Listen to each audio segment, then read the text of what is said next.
Good afternoon. So, naka-arrive na kami dito sa the countryside. Dito sa Arayat, Pampanga. Bali, ang winis lang is the countryside. Tapos Arayat, Pampanga. Oh, pwede na ang check-in ng gamit. So, ito yung entrance niya. May parking for at least siguro 2 car kasya. Tapos, yan, kakarating lang namin, bali ang aga namin dumating, pwede na daw check-in sa room. Ayan, yung entrance, countryside.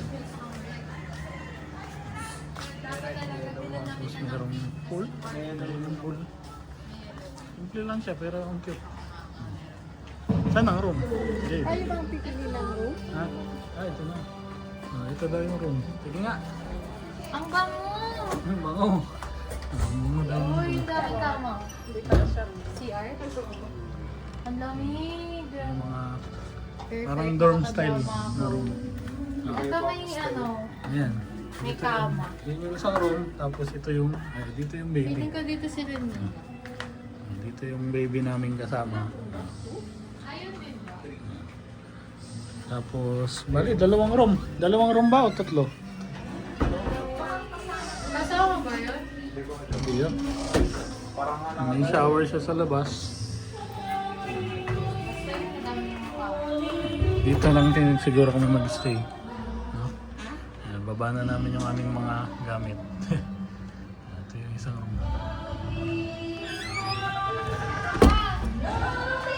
Ganda ng ambience. Cozy!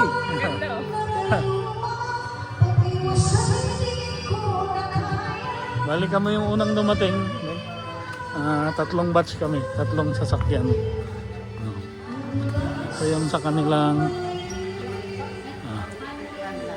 Tapos yung taas aircon.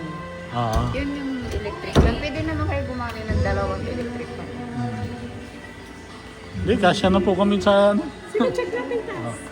Check natin na boss. Ilan, kung lang po kayo. Ilan ba tayo, Jade? 14 ba?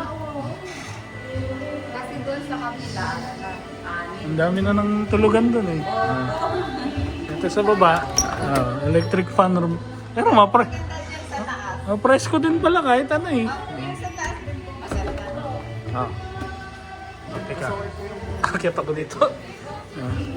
Meron silang bedroom dito sa taas. Oo, ayun o. Oh, Pero mainit dito. may aircon? Alay? Hindi, kakabukas lang, mas presko dun. Ito yung isang room. Mas malamig doon.